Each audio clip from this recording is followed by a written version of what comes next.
I'm here with my buddy Albert, and I want to do a video on Ironheart, but I only have a couple of Ironheart pieces. Luckily, Albert has too many Ironheart pieces, so we're just going to chat about his favorite Ironheart stuff, why he likes the brand, why anybody might want to consider getting it. Okay, so, first of all, what are your two Ironheart items? I have one of their denim natural indigo shirts. They make beautiful work shirts. Yeah, it's really nice. And I bought it for the Indigo Invitational, right? That fading contest. And I just couldn't wear it in the summer. So the whole thing was like, you wear it 365 days of the year. I found that from May to... not a summer shirt, especially if you sweat a bit. I couldn't do it. Yeah. I'm like, how am I going to... I can't. So I had to just hang it up. Now I can wear it again, but the fading is not nearly what it could be if I wore it 365. Great shirt. Is it the Western style? Yeah. Yeah, okay. That's a good one. Yeah. I think I might have one of those in my bag. Yeah, I like it. And the other one is the fall weight flannel that they have. Not the heavyweight flannel. I want to get one of those because they're peerless. They're beasts. Yeah, it's like the best. And you think you're a extra large? I am an extra large. Yeah, I have a large. Yeah. And that one's a little snug? Yeah. So I was going to say, tight. The ones I brought are all large, so you could probably fit most of them. They'd be tight. They'd be tight. Yeah. And that's the whole thing. It's like if I'm sitting there and it's like I told you, my big thing is like the elbows and stuff. And if I'm talking to you like this, and it feels like it's just that's no fun. I hate that. So I can't wear it. You know what I mean? Well, every once in a while, like I'm looking at this shirt, and this is a Ironheart. This is their Wabash. Yeah. Which you know the old names. Where did that Wabash come from? I sort of know. I think it was an old clothing company that made work clothing. I think they borrow these names of these old clothing companies and turn. But so this is their Wabash pattern. Yeah. I've only washed it once because when it first arrives, it's so heavy and so it has no movement to it at all. Then just one wash completely changed it. So this is an Ironheart. This is one of my more recent ones. But I mean, I've been wearing flannel shirts like since high school, which was 40 years ago. I know I don't look that old, but I'm that old. Actually, this is like an occasion. Like I'm heading into my final round before 60 in July. I don't know what number you're at, but I just turned 40, so. Okay. So you had a milestone. Yeah, a lot of my drawing towards this rugged style, heritage style, whatever we want to call it, workwear inspired clothing, was a little bit me getting into my 50s and trying to figure out through my 50s of what my look was going to be as I got older.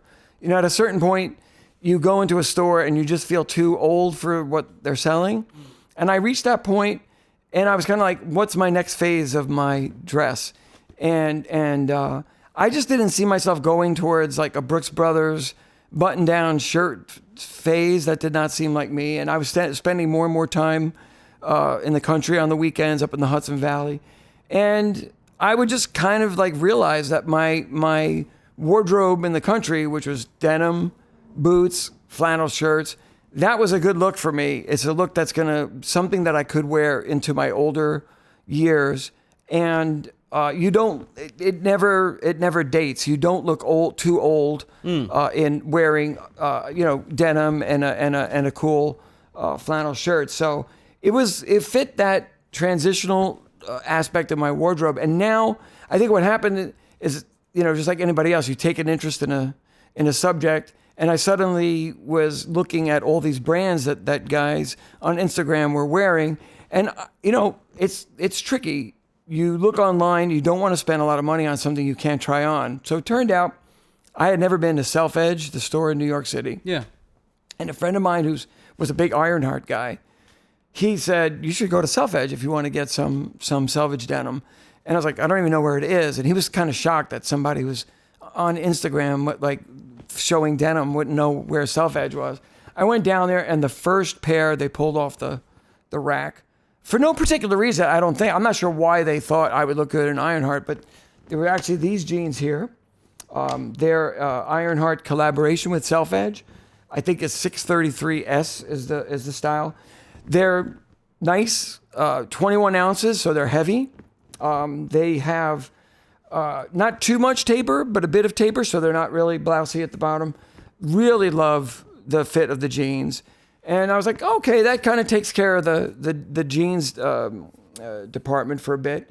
And then I started looking at their other things that they offered, and the flannels were the next thing that I got somewhat addicted to. So you said you have the lighter one. Yeah. Yep. Those are beautiful. Yeah. Those are great. I'm not sure what the weight is. I don't really know the weight of my flannels. But what really became an issue for me was that I knew that the Ironheart fit because I could try it on in the store. And once I had a read on the size, I just felt very inclined to buy Ironheart knowing that that was a good fit for me. That's a little bit of a problem that I have. I know the internet is a great thing, but buying online, one of the downsides, I'm very impatient. And if I tend to get something that I bought online and it doesn't fit so well, I hate to say it, but I'm the kind of person who's so lazy that I often will just keep it and make do with it, which really doesn't work. Yeah. If you want to buy an expensive item, a flannel shirt, or even more expensive pair of boots, you want them to fit. So I got into the very comfortable Ironheart fits, the large. I always order a large. Some of them are a little bigger, some are a little tighter, but this Wabash is a large. All my Ironheart things are larges. I have a couple of jackets. I have a leather jacket. I have their really heavy N1 winter jacket. I brought everything, Carl. You have to see. I loaded my car up. I realized I did a full tally. I had the 9 shirts and the 2 jackets and the 2 pairs of jeans. I brought some of them along if you want to take a look. Yeah. But I have to say I was really driven. I love the colorways on the flannels. I think they do really beautiful fabrics. Every once in a while, it's a little bit of a downside where they put out a new one every year. So you're feeling like I have to buy another one. But all your buddies who are into Ironheart buy the same one. So you're like, you think like I have found the ultimate flannel, and then 7 other guys that you follow have the same one. Well, like that Crazy Horse they did last year. You remember that Crazy Horse check that they did? Yeah, it was like brown and red and green. I think I have that one. Do you? I think so. Yeah, and it was Maybe like not. I saw after that came out 3 or 4 people who had that same pattern. I mean, it's beautiful, but it's funny because you see a whole bunch of people who come out with that same I'll thing. be out of the this isn't the one though, right? Because this was really. Maybe that is it. Is that the one? Sure. Oh, no, you can see that one. I don't even know the name of this one. Of course, I bought this one because I absolutely love brown with blue. I really think they're one of the better combos. This is the ultra heavyweight. Yeah. And it does. I mean, it feels like it feels more like a shirt. It feels jacket. more like a shirt. I have to say though, with a couple of washes, they do soften up and feel like genuinely flannelly. But I tell you, winter day in Connecticut, like where we are here, or in the Hudson Valley, you are going to want a flannel that thick. Oh, no doubt. Yeah. So that's from last season. I love how one thing I think they do so nicely is they have the brushed interior, and the exterior is not brushed. Yeah. So it's almost like you get this coziness on the inside. That's true, actually. Yeah, the coziness on the inside. It feels more like a blanket, actually. Right. But the harder on the outside, which is more like this, where there's no brush to it, and it's probably a little bit harder wearing. I really love the snaps. I mean, it's great. Especially this Wabash shirt has these buttons. You probably know what they're called, but there's the little aluminum, I guess they are. They are. Oh, the shank buttons. Yeah. These are not that easy to work with. The snaps are a lot better. The Onyx snaps are beautiful too. Yeah, these are beautiful. They did a nice job. And also, another thing if you're thinking of buying Ironheart stuff, they often sell different, slightly different variety where one's a Western and one's a work cut. Right. So the Western ones all have this. It's very simple. They don't try to turn you into Jean Autry. It's not like they go heavy Western with all kinds of crazy. It's just enough. It's this little the shoulder, on the shoulder detail where it comes to a point rather than across straight. Yeah. And I have to say, I only realize the difference because I tend to just look at the pattern and I'm not looking at that detail. This is a work shirt. Mm-hmm. This does not have the Western cut. Yeah. They sell the Western cut. I think I tend to prefer the Western one. Well, it has that nice back detail instead of going straight across. Exactly. It comes down between your shoulder blades, and it's a nice little style detail. And I like it on a flannel. It looks good. Yeah. I'm serious. I would like loan you all of these, Carl, but they're too tight on you. I know, man. By the way, can I just say the Carl Man Cave? I mean, this is the real thing. The boards that you've done back there, the barn boards, amazing. You get a beautiful whiskey when you sit here. I'm gonna have a little. Where'd you get these chairs? These were actually a buddy of mine. He had them in his home theater, and he passed away. And I got a pair of them. I mean, they're awesome. They don't recline though. Oh, they do. Oh, they do. Oh. Oh, they go, and then they go way back. You see, I would have a Three Stooges moment. You would see me fly over, take the mics over.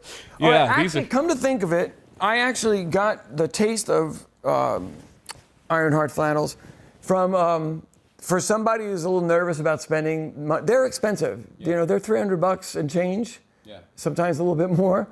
So if you're nervous about spending that much, I personally think they're worth it, but everybody has their idea of what's worth it. Looking online, looking for people selling stuff, you can get really good deals on flannels, on Ironheart stuff. My first purchase actually of a flannel came from a buddy of mine who was selling this classic buffalo plaid. So I bought this from him. Yeah. This is a classic, really old. So you can see like this the classic was a little buffalo plaid. This was a little bit older. Yeah. Is this still the ultra heavy flannel? This is still an ultra heavy. So with a lot of wear on it, you get a little bit of pilling and stuff, but nothing that looks bad. Yeah. I mean, it just looks like a flannel shirt. But I mean, this is a beauty. I love this shirt. The contrast. And it's a true red. I have to admit, I have troubles sometimes with descriptions of things that are red. Like your shirt there, that is red. I'm seeing red in that shirt. Yeah. I'm having a little issue with Ironheart at the moment. I'm pretending there's more drama here than there is. But one of the shirts I ordered was it said red. And then I got this one. Sorry, this looks so over the top to bring this. It's only 5 flannels. Does that sound? That's fine. Does that sound horrible? No, okay. No, not at all. No, when you start adding it up, it sounds a little bit excessive. Yeah. No, it's 5. So anyway, this was advertised as a red shirt. Yeah. And to me, I would call it rust. Yeah. It's more of a brick. And maybe, brick red. Yeah, it's so funny because I did a little story post on my Instagram feed, Upstate Guy style, in case you're not following me. Oh yeah, I'll link to it. I'll link to it. And I said, do you see rust or red? And 98% of the people saw red. One other guy was like, definitely rust. So I think it's like a color thing. Like it's how your brain processes colors. It's also kind of flanked by a couple of colors that may that's model right. it The a black little bit. and the other colors. Yeah. This was my Thanksgiving choice. I thought this made a very cornucopia country Thanksgiving vibe. Yeah. It went over well. It's also the Western style. Yeah, that's a beauty. And then I have, this is the one you talked about, the lighter one. Oh, yes. Okay. So that's... I know you're going to hear me say the phrase, this is my favorite or whatever, because they're all my favorites. But this is a beautiful, the lighter flannel. Yeah. I just love the colors of this one. Also the Western cut. When you got the gray hair like this, these colors just, they work. And it's the lighter one. You're not. You can wear this on a cool but not like cold day. Yeah. And you're very comfortable. Now the inside of these aren't brushed. Nope. This feels more like straight same like through. the outside. Yeah. Same like but the it's outside. still dense and heavy.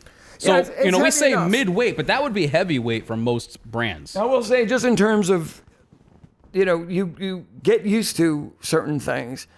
I grew up on, any store, like store-bought flannel. It was just like, I just go to a store and buy a $19 flannel from some local store. And honestly, if there were more stores to just walk in and buy, off the rack, like very affordable flannel, I probably have a lot more in my collection. But now that I know these beauties fit me so well, now I think this will last me, not to be too grim, I'm 60. These will last me till probably, somebody will get a nice collection of flannels. Yeah. Well, and so that's... I hope I'm around longer than like 5 more years. Well, we all do. we all hope you're here. So in that case, right, you're looking at 5 flannels, 5 great flannels, which fit you well, which are of arguably the highest quality flannels that you can get. But is it better to have those 5 or 10 that are half the price? That's a great question. I really do believe that there's a lot about clothing that is very, it's sort of like a luxury that you can afford yourself without feeling like you've really bet the bank on it. You know, you want to have a little luxury of buying the car you always dreamed about. That may require some serious planning to buy that, $50,000, $100,000 car. To me, it's like, okay, if the worst of my problems in life is that every once in a while I spend too much money on a flannel, yeah, it's probably too much to spend on a flannel. I don't know what this one costs. Yeah. It looks great. It's I would absolutely wear that all the time if I had it. I wouldn't discourage anybody to get it. But if someone said, is an Ironheart flannel worth $300? I don't know. It really depends on where you're coming from, what you're. I'm a little bratty. I'm turning 60. I don't have kids in college. I've got a little bit more spending money than I might have had otherwise. So, and also one other factor when you live in Manhattan, I have a house and an apartment. I have a place in the city. You get used to the fact that you have very little room in the closet. You really can't have. Yeah. I have room for X amount of things. That's pretty much what you've got. So having less things is better. Yeah, I guess, yeah. To a certain degree, for someone who's a little tight on space. Yeah, and but that's in the Carl Man Cave, dude.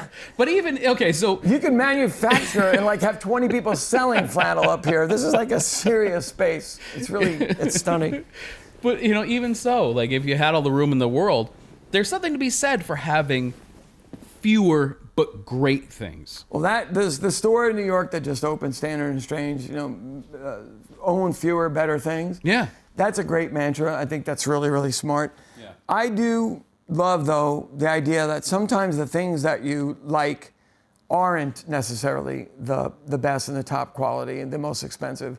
There's something fun about buying something that you just like, and sometimes the thing that you like is a little bit more pricey, and sometimes it's a little less pricey. Yeah. And I think some of the clothing that I own isn't particularly expensive. It fits me. It has memories attached to it. So there's no real rule about what's going to bring you the most pleasure. Right. But I mean, there is also that little bit of that. I got the taste of the good stuff. I have a client of mine who's from, his mom is Japanese. They've taken me to sushi in Tokyo, to the best restaurants in Tokyo. And it's true. You go to get sushi in a cheap sushi restaurant in New York, and you're eating it, and you're like, this is not really so good. Yeah. So there's a little bit of a fear of getting too used to a certain level of comfort in a product. But I think clothes are a little bit less like that than some other purchases that we make. I'm amazed at some of my friends. I'll mention one. There's a musician. His name is Julian Davis. Amazing, amazing guitarist. You would think he's spending a gazillion bucks on his clothes. A lot of it's vintage stuff he's picking up in thrift shops. You'll see something and go like, oh God, who made those designer overalls? He goes, oh no, I bought these in this local supermarket chain down here in Missouri or whatever for $25, and you're like, holy shit. Yeah. I made all that up, but true, he owns a pair of $25 overalls that look amazing. So if you've got a good eye, you can pick the good stuff. Well, Here's another one of the lighter ones. This is almost reminded me of the other one you had there. Yeah, this is the other lighter one that I got. The white snaps this time. Oh yeah, it's got the white. And you can see this one's, I've worn this a lot. This one's really soft. It feels like it's really comfortable though. That's gorgeous. So I shouldn't feel guilty. That's my stack of, that's it, right? No guilt. Listen, you have more Ironheart than anybody I know, but it's still not a bad stack. It's not of bad. clothing. It's so funny because I'll quote my mom on this one. My mom, no longer with us, sadly, but my mom hated that I agonized so much about spending money, especially about clothes. And I would call her up and be like, Mom, I saw this really great pair of jeans. But they're $300. And she'd be like, okay, whatever. Eventually she'd she'd hear me talking about that same item 3 weeks later. She goes, Albert, I'll give you half the money. Buy the fucking thing already. So when I go shopping now, on my shoulder is my mom saying, buy the fucking thing already.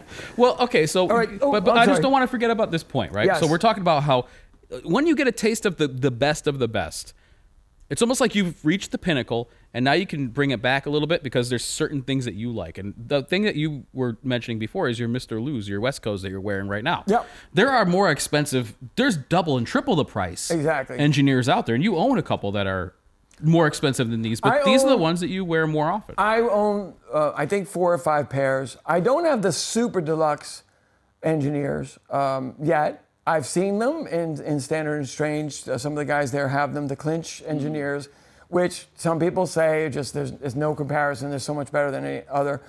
I have to say, from my experience, my go-to boots, engineer boots, have been these West Coast. I just think they're a beautiful pair of boots. I don't remember. They were definitely less than $1,000. I think they might have been $799, something like that. Yeah. But they're a little flatter in the toe. They're not the clunky style, so they kind of have a clean look. They built the shaft of the boot narrower so you could put them under thinner jeans, which I thought was a nice little touch. And they've got like an old school. They kind of styled it back. I think they called it moto style, which is like a patrolman style. For the price, I'm really, really happy with these. Yeah. And I'm sure there's cheaper than West Coast, and there's definitely twice the price. Right. And, the thing about engineer boots is that they are tricky in how they fit. Yeah. And sometimes it doesn't mean just because that you buy the most expensive one that they'll fit you the best. Because I've definitely had some issues with certain brands that they're a lot harder. These pull on really easy, and the other thing I love about these, they have the pull tabs. Oh, right. That makes a big difference. You can give a good yank on these, and when you're in a rush, you want that. The pull tabs are great. And we both have the Lofgrens. We both have Lofgren engineers. Yeah. And they are a pain to get on. You're saying it. Some other people, when I've posted that comment, I've actually had John himself say, "This, I've never heard that, but whatever." I think the shape of your foot really impacts it. There's some people say they don't have any problem at all, and then I've heard you and I. High arches? Do you have high arches? Yeah, and I have a high instep, so my foot's kind of fatter, right? Yeah. But if you had a flat foot, it's probably no big deal. But that's where there's less forgiving. You get less forgiving with laceless boots because you can't close them up. Yeah, true. So true. You gotta. Speaking of lace boots, those are gorgeous. Yeah, these are the creosote collaborations. We only did 7 pairs of those, and they sold out within 24 hours. So you actually committed to making 7 and then sold them? So you didn't wait to get the orders and say... No, we didn't. No, it was open for order. I sent out the email. People could then respond and buy them, and they went like that. I gotta say, in the light, I was really impressed by just how green they are. Yeah. I think everybody should have a couple of items of green in their Totally. wardrobe. There's black and brown. Step out of your comfort zone a little bit, right? No, those are beautiful. You did good. Yeah, I like them a lot. Rest? Should we finish the Ironheart? Yes, and absolutely. then I'm going to give you a Christmas gift. Okay, all right, let's go for it. Do we have enough time for that? We do. Because I don't want to overdo this. We always have time for Christmas I don't want to gifts. tank your ratings. I was very self-conscious about that. I'm like, Carl has a highly rated YouTube show. I could tank it. No, you'll be all right. I think you'll be just fine. If you have me on the show and I suck on the ratings, I'm not getting invited back. That's right. Isn't that how it works, like on Letterman on those shows, right? Yeah. If you sucked and you didn't get the ratings, you're gone. Yeah. So I did buy my second pair of Ironheart jeans, and these were the 777s. Mm-hmm. These are a little bit more narrow cut. Yeah. They're still not like slim, but they're a slightly narrower cut than the ones I have. And now what's the weight on these? These are also 21. Okay. But you can see the, how much these have faded. They were the same color. So these have really, really faded well. The 21-ounce Ironheart denim, from what I understand, that was the one that they really engineered to be soft but strong, and it's also thick. And from what I've heard, it's just a phenomenal fabric. It's an amazing fabric. I think I mentioned it when we were talking earlier. One of the things about a higher quality denim is a lot of times the lesser quality, when they really start fading and getting lighter and really having the character, they lose their shape to the point that they don't, they just don't look as good. These ones that I'm wearing are pretty nicely faded in, but they've really retained their shape. These don't fade the same way. They have their very unique type of fade to them, but they're really soft throughout. The whole jean is really soft, and they're soft pretty fast. I mean, these are pretty new. And it's not like, these are not super stiff, hard to break in jeans. So however they're doing them, they're doing a really good job. That's the thing too, it's a heavier denim. I mean, 20 ounce plus is thick denim. Yeah, it's pretty thick. But to get the softness, it's almost like it blunts that blow a little bit, so it's sure. not like such a pain in the neck to break. And I don't know how you are. I know you do a lot of work in. I don't know what you wear to your job. Like if you're on a construction job, are you wearing your denim? No, sometimes, but most of the time it's duck canvas. Okay. Yeah. Because what I tend to do is I wear my heavier denim for like I'm outside doing yard work. Or a Saturday, going to hang in your man cave. Like you're not going to need a dainty pair of jeans. You're going to want something with a little bit of weight. Yeah. So yeah, this is really more for working. But if I'm in town and I'm wearing jeans and a blazer to go to a concert, I'll wear a 14-ounce denim instead, something thinner, something more tapered. Sure. So that's that, and then we're almost at the end, Carl. Actually, this is the end of the shirts. Okay. This is probably the shirt you have. Very, very similar. Yes, Yeah. yes. Now, I'm not sure if this is the natural indigo one. They had two versions. I'm not sure. I'm not sure. Supposedly the natural indigo has a weird way or a unique way of fading. I haven't gotten it there yet, but mine looks very similar. It's not that easy to fade denim shirts. If you don't wash them, it's not like, I don't really see how you speed the process. I have to say, I absolutely love how this one fit. I bought this at a really great shop in Philadelphia. If you go to Philadelphia, Franklin and Poe. Oh, sure. Andrew Lee, the owner, he's got great taste. And I had already had 3 or 4 denim shirts, but I was like, I tried this on. I said, I gotta have that. I left one of my Ironheart items over there is my leather jacket. All right, so this was sitting in Self-Edge when I went to buy jeans a couple of years ago, and I was just like, don't try it on because it's gonna fit, it's gonna look great, and you're gonna buy an expensive leather jacket, and that's exactly what happened. This thing has like the finest, softest leather of any jacket I own. I really love the simple cut. Yeah. It just is as simple as it gets. Collar. Yeah. It is, like a cafe racer style. I wear this.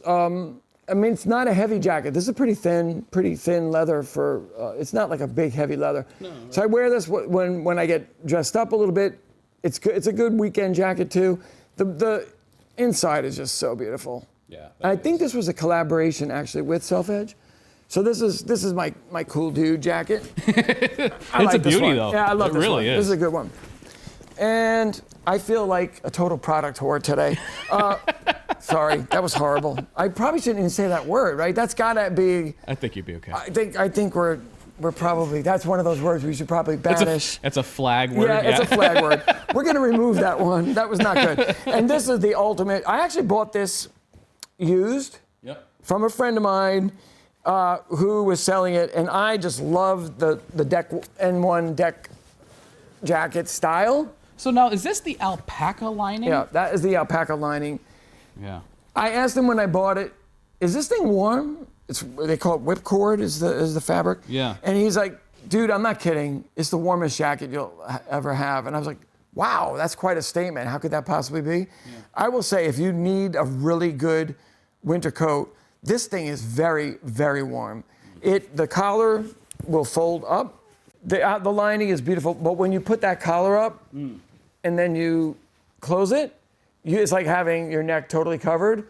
This thing is I can't really recommend it highly enough. The only problem I'm having is that I love this color. It's like an olive leaning towards gray, or steel, or I don't know what they call it, but they have a lighter, like a tannish color, which I love that jacket. So of course, one of the problems with clothing is you always like the one that you didn't buy. Right. And I'm really fighting, like, fucking enjoy this color. Like, enjoy my friend buying the color he likes. Right. That's my advice is enjoy what your friends wear and how they enjoy their clothes, because you don't have to own everything.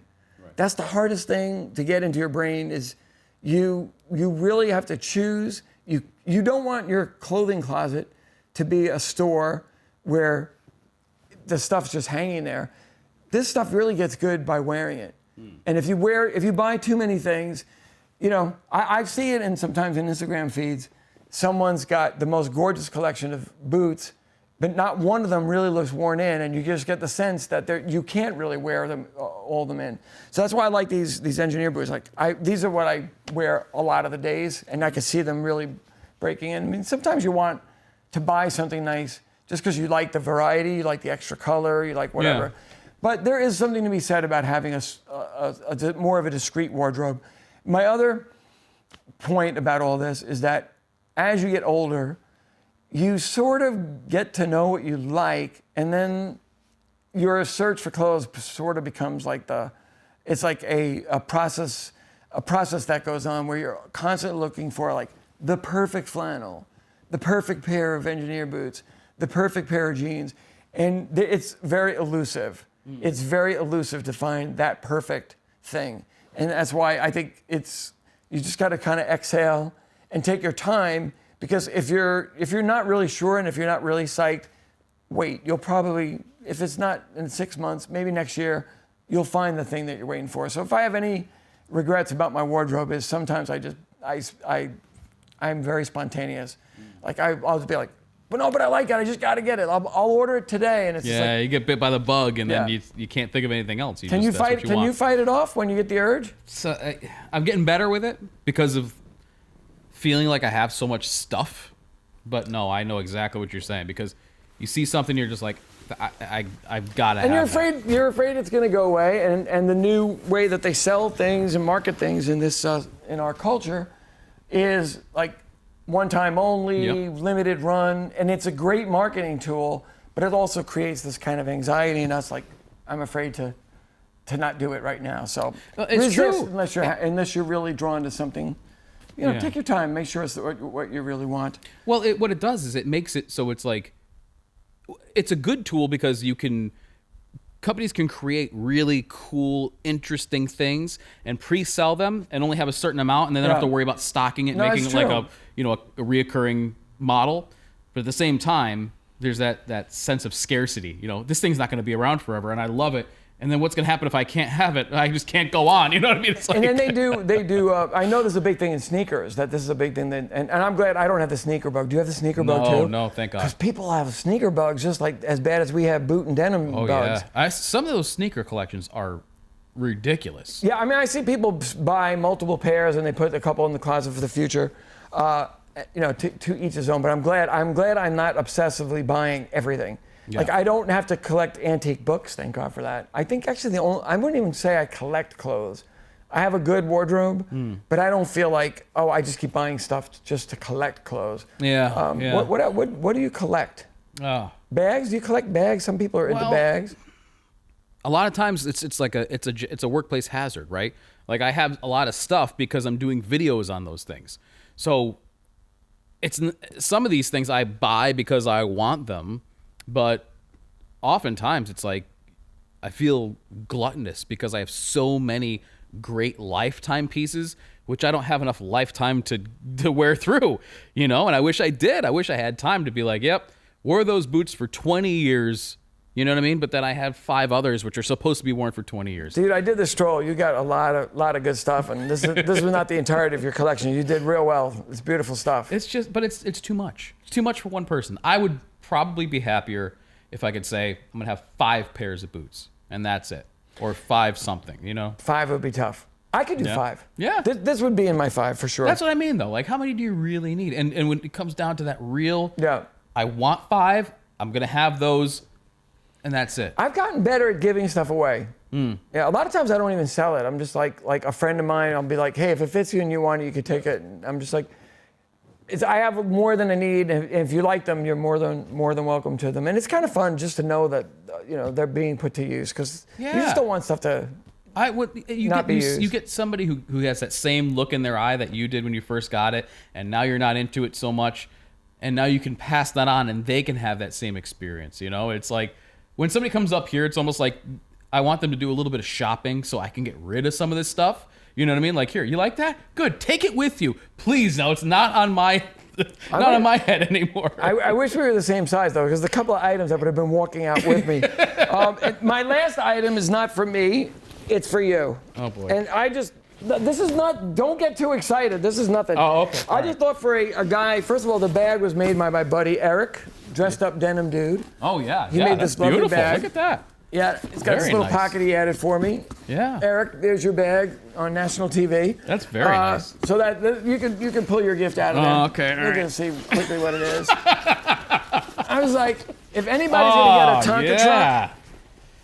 That's awesome. Okay, I was in a gift shop that had all like vintage gifts. Yeah. And I was like, I hope they took the tag off. I Probably think, didn't. Do you have a Tonka truck? I have. Do you have the same one? But covered in sand and rust from when I was a kid. I'll bet you I have this exact same one outside. I was thinking this would make a good little prop up here in the... Yeah, 100%, man. You can put your, put whiskey glasses on there or something. 100%. I don't know what you're going to do with it. And if not your son, just wrap it and re-gift. These are the legit steel ones, not the plastic ones. This is metal. This store is amazing. It's a place called Rude Betty in Glens Falls, New York. And we bought all kinds of stuff, hilarious stuff. But I saw the truck and I was like, dude, thank you so much. That's got Carl's name. Oh, yeah. I'm a construction guy through and through. Are you kidding me? There's nothing more manly than a D8 dozer. I will not feel bad if your son gets the truck. Like, well, Uncle Albert. When he comes up here, he has his toys he can play with, and then they stay up here. I just thought, you're kidding me? It's a perfect edition. Thank you so much. Well, listen, man. I wanted to have you on here, and I don't do a whole lot of... I mean, I've done some interviews before where it's mostly like... Gabbard who made these boots from creosote, or I want to find that episode. No, I'll send it to you. Dave Himmel, who makes Himmel jackets, right? Those are great. Yeah. Did he make you that jacket that you had? Did. Yeah, it's a good one. Oh, it's beautiful. That's one of my prized possessions. Yeah, my buddy Shades of Indigo, Evan, he got a Himmel jacket, and I just like talk about a person who was very excited to get something. So yeah, they make good stuff. They're like. I just think that's one of those. It's one of those grail items, you know what I mean? Where it's like you're gonna have this thing. It's made by the guy whose name is on it. He's not gonna be doing that forever. So truly limited. Yeah, I'll have to look at that episode. Yeah. You'll get bitten by the bug. Well, I'm just so psyched. I mean, just to see the space that you've built, that you've educated yourself on how to use all this equipment. I mean, people watching just can't really believe there's like four cameras, 3 cameras, all the lighting stuff. we got two angles on us now, but I mean, it's impressive. Yeah. Well, I appreciate it, and so I only have really a few interviews under my belt, but I wanted to have you on because, you're not on YouTube or anything like that. You're on Instagram, right? But you're the source of a lot of positivity in people's lives, mine included. In the morning, I get up, I scroll through my feed. And without a doubt, there's something from Albert in there which makes me smile. You know what I mean? So throughout the day, you can go through whatever, but I get to have that little bit of positivity in the morning with some great, outfits and stuff that really just it sets your day off to a good start. So I'm very honored to have you here and I'm really talking about touched by that. That's a beautiful thing to say. I mean, my day job, I'm a music promoter. That's what I've been doing for 35 years. And I started this feed as a bit of a joke. It was more to just learn about Instagram. And every time I posted a picture of the Hudson Valley, my beloved little home away from home from New York City, instead of commenting on the scenes, people were commenting on the clothes. And that just gave me the bug, like, oh, people are interested in the clothes. They're not actually interested in my landscapes. But it's funny, now people are coming and they're enjoying pictures and the clothes. But really, it's my way of sharing. It is sort of a meditation. In the morning, I make my coffee and I think about the day before. I look at the picture that I took and I try to make it sort of have like a purpose and say something about where my life is at. And invariably, it has become like an exercise. When I don't do it, I feel like I've lost like a marker on that day. The day doesn't have quite the same personality to it. So the fact that you enjoy it at all, I mean, I'm a huge fan of yours. Your energy. Talk about positivity. I mean, your laugh and you're like seriously charged up, dude. And if this is just caffeine doing this, then do you even do caffeine, or is this just you? Oh yeah, I love a good cup of coffee. Well, it's you've got an amazing life force and energy, and we got lucky that we met at all, thanks to the stupid Instagram thing. And I want you to come over to Hudson, come visit us there, and we'll do a little walk around over there. I think we're losing some of the golden light, though. Yes. We're going to go take some shots now for Albert's Instagram. But either way, dude, thank you so much for coming on. Really appreciate it. And telling us all about Ironheart. So it was awesome. Anyway, I'll leave a link to his Instagram below so you can go check him out. But besides that, we'll catch you next time.